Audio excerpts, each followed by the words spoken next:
You said, quote, "We have to go by the laws. We can't call in the National Guard unless we're requested by a governor." What changed now? Why is this situation different to not consult with Governor Newsom about this? Well, the biggest change from that statement is we have an incompetent governor. So I talked about governors, but I didn't talk about he's an incompetent governor. Look at the job he's doing in California.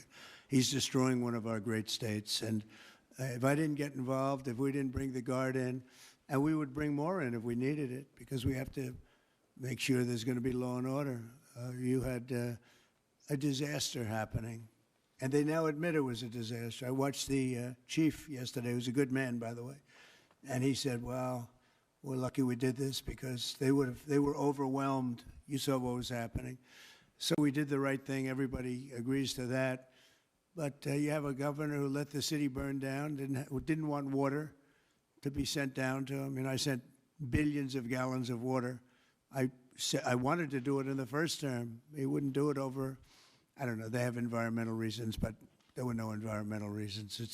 I think it's just a political philosophy. But it's lucky for the people in Los Angeles and in California that we did what we did. We got it just in time. It's still simmering a little bit, but not very much. Yep. And what crime has he committed that would warrant his arrest? What crime has Governor Newsom committed? A crime has he committed? Yeah, to warrant his arrest, as you had I think his earlier.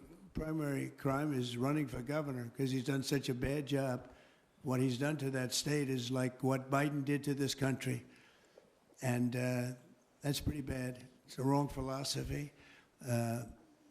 Thousands, hundreds of thousands of illegal immigrants, many of them prisoners. They're taking up your health care. They're taking up your space in schools. They're taking up your hospital.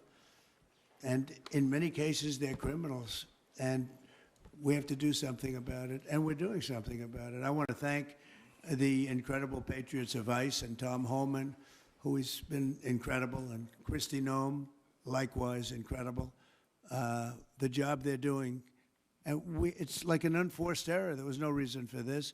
21 million people were allowed into our country, and many of those people were criminals. And it's a shame. It's a shame. But we're getting them out. And I will say, I think it's a 95-5 issue, just like so many other issues, 95-5. And the Democrats lost an election in a landslide because they're on the wrong side of the issues. I mean, it's not even conceivable that somebody would do the kind of things that he did. And then, you talk about projects. They want to build a train going from San Francisco to L.A., and it's costing hundreds of billions of dollars more than they thought it was going to cost. It's not even believable. To Brad and to people sitting here, would you believe that a train, it was going to cost X dollars and it might be 100 times X? Would have paid for this for about 50 million American children. You're right. 50 million American children instead of a 3-mile train track that never got built. We could have put Lincoln in charge with no experience. He would have done a good job. I guarantee you that. All right, please, Peter. Mr. President, have you gotten an update from your negotiating? Thank you, President Trump. So it seems like Gavin Newsom likes the attention that he's getting right now from you. Yeah, I think it seems like he does. If you look at recent history, somebody who was running for president, who got arrested and had a mugshot, you could make the argument that politically that wound up helping you. Are you worried at all at this moment that talking about him getting arrested could be helpful to his political prospects? Because a lot of people think he wants to be sitting right where you are.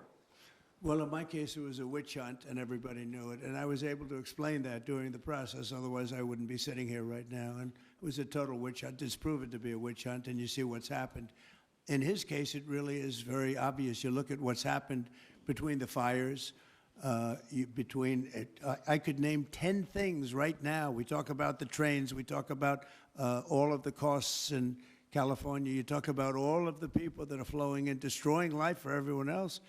So no, I don't think it's going to help him. I think it's actually very bad for him. And right around the time that we were walking in here, the governor and the state attorney general said that they're going to sue you for sending the National Guard in. They're saying there's no invasion, there's no rebellion.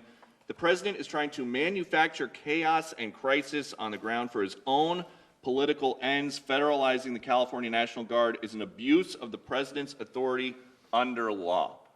Well, it's interesting. You watched the same clips as I did. cars burning all over the place, people rioting. And by the way, we stopped it. We were able to make it much better, but it still looked pretty bad. And in watching clips last night, people were saying, this is really a big problem. And until we went in, if we didn't do the job, that place would be burning down just like the houses burned down. They were in big trouble last night, Peter. You know it. And the night before, and the night before that. And I feel we had no choice. I don't want to see happen what happened so many times in this country. I watched Minneapolis burn. Look at what happened in so many different parts of California. You take a look at what happened in San Diego. There's so many different places where we let it burn. We want to be politically correct. We wanted to be nice. We want to be nice to the criminal. And what you're doing is destroying the fabric of our life in this country. No, we did the right thing. We've been given credit by people that I would least suspect. Why I would say that some of the people that came in and said, thank goodness, they said, some of them, thank God that Trump got involved. And I'm very happy I got involved. And I think Gavin, in his own way, is probably happy I got involved. Yeah, go ahead, Peter. What do you make of the fact that he says, you want a civil war on the streets of America? No, that's just the opposite. I don't want a civil war. A civil war would happen if you left it to people like him. And I liked him. You know, I always got along with him. Never had a problem with him. But he's grossly incompetent.